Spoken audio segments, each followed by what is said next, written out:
Kolluru వెలుమలలో best flat కోసం చూస్తున్నారా? రాధేస్కైనే ఎంచుకోండి. నమస్తే, వెల్కమ్ టు సుమన్ టీవీ. నేను మీ సాయి. ఢిల్లీ ఎన్నికలలో అనూహ్య ఫలితాలు బయటకు వస్తున్నాయి. మాజీ ముఖ్యమంత్రి అరవింద్ కేజ్రీవాల్ అక్కడ ఓటర్లు షాకిస్తున్నారు. ఆయనకి ఊహించని విధంగా ఆయన వెనుకంజలో కొనసాగుతూ ఓడిపోయే ప్రమాదంలో కేజ్రీవాల్ ముందుకు కొనసాగుతున్నారు. దీనికి సంబంధించి మనం మాట్లాడదాం. మనతో పాటు Suman TV news chief editor Keshav గారు ఉన్నారు. సార్ నమస్తే. నమస్తే. సో ఆప్ వెనుకంజలో ఉంది ఒక ఎత్తు అయితే, అరవింద్ కేజ్రీవాల్ వెనుకంజకు వెళ్ళడం మరొక ఎత్తుగా కనబడుతుంది వార్తలు. ఈ రకమైనటువంటి ఫలితాలు ఎందుకు అక్కడ వస్తున్నట్టుగా అంటే ఒకటి రౌండ్ కి ఈక్వేషన్స్ మారిపోతున్నాయి. అక్కడ ప్లేయర్స్ విషయంలో కూడా నంబర్ ఆఫ్ ప్లేయర్స్ ఎక్కువ మంది ఉన్నారు, అది చాలా క్లియర్ గా ఉంది. బట్ పోటీ మాత్రం BJP versus Aam Aadmi party clear గా కనిపిస్తుంది. అరవింద్ కేజ్రీవాల్ బీజేపీ ఒక స్ట్రాటజీని ఈసారి అప్లై చేసింది. ఏంటంటే ఎవరైతే ఆమ్ ఆద్మీ పార్టీ నుంచి బలమైనటువంటి నాయకులు ఉన్నారో అక్కడ బలమైనటువంటి నాయకులతో పోటీని దింపేటువంటి ప్రయత్నం చేసింది. సో ఇప్పుడు సాహిబ్ సింగ్ వర్మ కుమారుడు పర్వేష్ సాహిబ్ సింగ్ అక్కడ ఆయన మీద పోటీ చేస్తున్నాడు. ఆమ్ ఆద్మీ పార్టీ చీఫ్ కేజ్రీవాల్ మీద, మాజీ ముఖ్యమంత్రి. ప్రస్తుతం వస్తున్నటువంటి డేటా ప్రకారం చూస్తే 6వ రౌండ్ ముగిసేసరికి పర్వేష్ వర్మ 225 ఓట్ల ఆధిక్యంలోకి వెళ్ళారు. సో మొదటి 2-3 రౌండ్లోనే చాలా టఫ్ కాంటెస్ట్ కనబడింది. అండ్ ఇంకోటి ఏంటంటే ఫస్ట్ ఓపెన్ చేసిన బ్యాలెట్స్ కౌంటింగ్ సిస్టమ్ అంతా కూడా ఎక్కువ అరవింద్ కేజ్రీవాల్కి ఫేవర్గా ఉండేది అనేటువంటి ఒక వాదన కనిపిస్తుంది అందులో. సో మొదటి 2-3 రౌండ్లకి 100, 150, 200, చివరికి 4వ రౌండ్ దగ్గరకు వచ్చేసరికి 5వ రౌండ్ వరకు కూడా 380 ఓట్ల ఆధిక్యంలో, 84 ఓట్ల ఆధిక్యంలో అరవింద్ కేజ్రీవాల్ ఉన్నారు. ఇప్పుడు 6వ రౌండ్ ముగిసేసరికి 225 ఓట్ల ఆధిక్యంలోకి పర్వేష్ సింగ్ వెళ్ళారు, పర్వేష్ వర్మ ఆయన వెళ్ళారు. ఇక కాంగ్రెస్ పార్టీ పరిస్థితి కూడా అంతంత మాత్రంగానే ఉంది. ఇక్కడ సందీప్ దీక్షిత్, ఈయన కూడా షీలా దీక్షిత్ ఫ్యామిలీ. సో అంటే అక్కడ బలమైనటువంటి పోటీ నడుస్తుందని అందరూ ఎక్స్పెక్ట్ చేశారు. కానీ కాంగ్రెస్ ప్రస్తుతం ఇస్తున్నటువంటి పోటీ అయితే మాత్రం అరవింద్ కేజ్రీవాల్ మీద అయితే ఢిల్లీ ఓటర్కి, ముఖ్యంగా ఎన్సిటీ ఓటర్కి, ఆయన పోటీ చేస్తున్న న్యూఢిల్లీ నియోజకవర్గానికి సంబంధించినటువంటి ఓటర్లకు మాత్రం కడుపు మంట విపరీతంగా ఉంది. అంటే మనీ లాండరింగ్ కేసు కానీ 20 కోట్ల ఇల్లు అరవింద్ కేజ్రీవాల్ కట్టుకున్నారు, ఇలాంటి ఆరోపణలన్నీ కూడా ఓటర్లని ప్రభావితం చేసి ఎలక్షన్స్ లో. ఎందుకంటే ఈ ఎలక్షన్స్ లో ఎక్కువ ఎఫెక్ట్ చూపించింది ఆయన క్యారెక్టర్ మీదే. శీష్ మహల్ కట్టారు అనేది గతంలో కూడా చర్చ జరిగింది, కానీ ఈసారి ఎక్స్పోజ్ అయినంతగా అసలు ఆయన ఆమ్ ఆద్మీ, నేను సామాన్య మానవుడిని అని చెప్పని సామాన్యుడిని అంటూ కారు కూడా నడుచుకుంటూ వెళ్తాను మొదట్లో ఆయన వెళ్ళారు. మెట్రో రైల్లో అసెంబ్లీకి వెళ్ళి కూడా ఆ సింప్లిసిటీ చూపించే ప్రయత్నం చేశారు. బట్ ఆ శీష్ మహల్ ఎఫెక్ట్ చాలా ఎక్కువ కనబడింది. రెండోది కుంభకోణాలకు సంబంధించిన లిక్కర్ స్కామ్ కావచ్చు, మనీ లాండరింగ్ ఇష్యూస్ కావచ్చు. ఇప్పుడు మళ్ళీ ఏసీబీ కూడా ఎమ్మెల్యేలని బేరాలు ఆడుతున్నారు. అప్పుడే గెలిస్తే కనుక ఎవరో కూడా దూరం జరగొద్దు అనేటువంటి విషయంలో వాళ్ళని హోల్డ్లో పెట్టుకోవడం, తలా 25 కోట్లు 15 కోట్లు ఇస్తారు, దీని మీద బేరసారాలు జరిగిందని ఒక ఇన్ఫర్మేషన్ వచ్చిందని చెప్తున్నారు. సో అది అదర్ పార్ట్. బట్ ఇక్కడ కౌంటింగ్ వైపుకి వచ్చేసరికి చూస్తే కనుక చాలా టఫ్ సిచ్యుయేషన్ని అరవింద్ కేజ్రీవాల్ గత 10 ఏళ్లలో ఎప్పుడూ లేనంత టఫ్ సిచ్యుయేషన్ ఆయన ఫేస్ చేస్తున్నట్టుగానే మనం చూడాల్సి ఉంటుంది. ఢిల్లీకి గతంలో అంటే ఒక 27 సంవత్సరాల తర్వాత బీజేపీకి మళ్ళీ అక్కడ పునరుజ్జీవనం పొందినట్టుగా మనం చూడాలి. 2004 బహుశా అప్పుడు వాజ్పేయి గారి హయాంలో ఉన్నప్పుడు ఢిల్లీ బీజేపీ కంట్రోల్లో ఉంది. ఆ తర్వాత నుంచి పోయింది. కాంగ్రెస్ పార్టీ 10 ఏళ్ళు అప్రతిహతంగా పరిపాలించింది. గత 10 ఏళ్ళుగా ఆమ్ ఆద్మీ పార్టీ హవా నడుస్తుంది. దేశం మొత్తం గెలిచినా కానీ బీజేపీకి ఢిల్లీ మాత్రం వశం కాలేదు.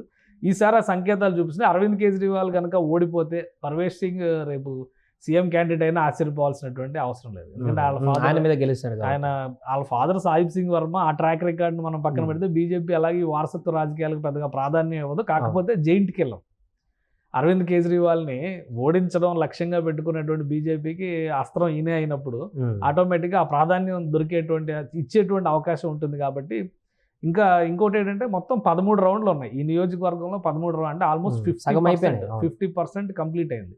ఇక రౌండ్కి మెజారిటీలు ఎలా మారుతాయి, ఎంతవరకు సస్టైన్ చేయగలుగుతారు అనే దాని మీద ఆధారపడి ఉంటుంది.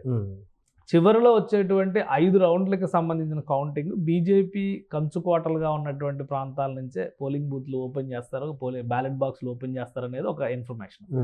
ఒకవేళ అదే కొనసాగితే బీజేపీకి అక్కడ గట్టి పట్టు ఉండి పర్వేష్ సింగ్కి కనుక అక్కడ మద్దతు లభిస్తే యావరేజ్గా ఒక్కొక్క రౌండ్లో ఆయన 100 నుంచి 200 ఓట్ల మెజారిటీ తీసుకుంటూ వెళ్ళినా కానీ ఫైనల్గా ఒక 2000 ఓట్ల మెజారిటీతో గెలిచేటువంటి అవకాశం అయితే కనిపిస్తుంది. ఎందుకంటే ఓవరాల్గా ఓటర్స్ నంబర్ కూడా చాలా తక్కువ ఉంది ఇక్కడ. మొత్తం మీద ఇప్పుడు ఇంత జరిగినా కూడా ఆయనకు వచ్చిన ఓట్లు ఏంటి, మొత్తం 12,388 ఓట్లు పర్వేష్ సాహిబ్ సింగ్కి వచ్చినాయి. అరవింద్ కేజ్రీవాల్కి వచ్చినాయి 12,163 ఓట్లు. సో అంటే చాలా టఫ్ ఫైట్. ఇద్దరు కూడా 12,000 మార్జిన్ దాటినటువంటిది. అవును. కాంగ్రెస్ పరిస్థితి చాలా దారుణంగా ఉంది.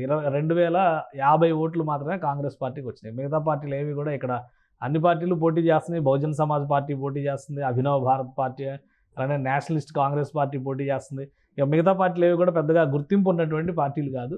బట్ ప్రధానమైనటువంటి పోటీదారులుగా చూస్తే కనుక వీళ్ళు ముగ్గురే కనిపిస్తున్నారు. వీళ్ళ ముగ్గురులోనే రిజల్ట్ ఎవరు అనేది తేలేటువంటి అవకాశం ఉంది. మొత్తం మీద బీజేపీకి స్లోగా ఎడ్జ్ పెరుగుతుంది మళ్ళీ.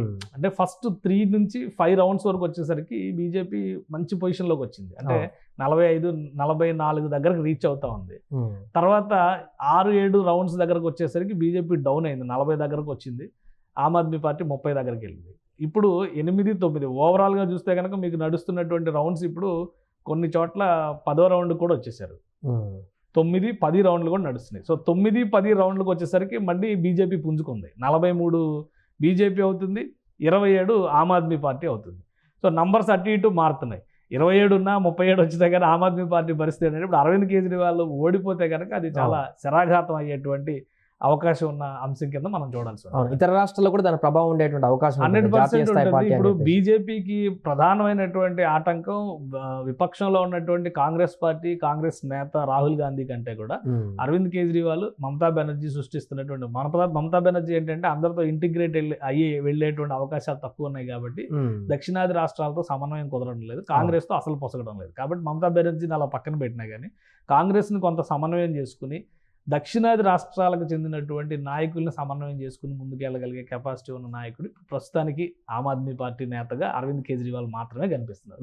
సో అతను కనుక అక్కడ ఓడిస్తే బీజేపీకి ఎదురు లేకుండా పోయేటువంటి, ముఖ్యంగా లీడర్షిప్ విషయంలో, పార్టీల విషయంలో పక్కన పెట్టండి, బట్ లీడర్షిప్, ఒక ప్రామినెంట్ లీడరు, డి అంటే డి అనేటువంటి లీడరు కనుమరుగయ్యేటువంటి అవకాశం ఉంది. అందుకనే జైంట్ కిల్లర్గా చూడాలి అనే ఆలోచనతోనే ఒక బలమైనటువంటి పోటీని అక్కడ ఏర్పాటు చేసింది బీజేపీ అనే సంకేతాలు కనిపిస్తున్నాయి మనకు స్పష్టంగా. అంటే కేజ్రీవాల్కి మొదటి నుంచి కూడా సామాన్యుల ఓట్లే బలంగా భావిస్తుంటారు. అక్కడ బస్తీలలో ఉన్నటువంటి ఓట్లే ఎక్కువ బలంగా చెప్పుకుంటారు. బట్ అంటే ఈసారి వాళ్ళ మద్దతు కూడా లభించినట్టుగా చూడొచ్చా ఈ ట్రెండ్స్ బట్టి? అంటే ఇప్పుడు 10 సంవత్సరాలు 3 టర్ములు గెలిచారు ఆయన. 3 టర్మ్ అంటే ఒక ఫస్ట్ ఫుల్ టర్మ్ కాదు కాబట్టి దాదాపు 11 సంవత్సరాలు దగ్గర పరిపాలన చేసిన తర్వాత ఎంతో కొంత యాంటీ ఇన్కంబెన్సీ ఉంటుంది. ఆ యాంటీ ఇన్కంబెన్సీని ఎన్కాష్ చేసుకునేటువంటి క్రమంలో పార్టీల మధ్య సమన్వయం, కూటములు కట్టడం అనేది అనివార్యం. సో ఎవరికైనా రేపు 2029లో బీజేపీ, 2029 కాదు 2024లో బీజేపీ ఎందుకు కూటములు కట్టింది చివరి నిమిషం వరకు ఆగి.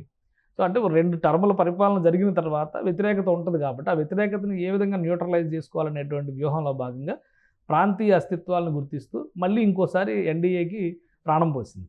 2019లో గెలిచిన తర్వాత ఎన్డీఏ లేదు, ఎన్డీఏని పంపించేసి కంప్లీట్గా శిరోమణి అకాలీదళ్ కానీ ఎలక్షన్స్ ముందరే తెలుగుదేశం లాంటి పార్టీలు బయటకు వచ్చేయడం కానీ, ఇప్పుడు ఎంతో కాలంగా కలిసి ఉన్నటువంటి ఆ సందర్భంలో శివసేన పార్టీ బయటకు రావడం కానీ, ఒరిస్సాలో నవీన్ పట్నాయక్ బయటకు వచ్చేయడం కానీ, ఇవన్నీ ఎలా జరిగినాయి.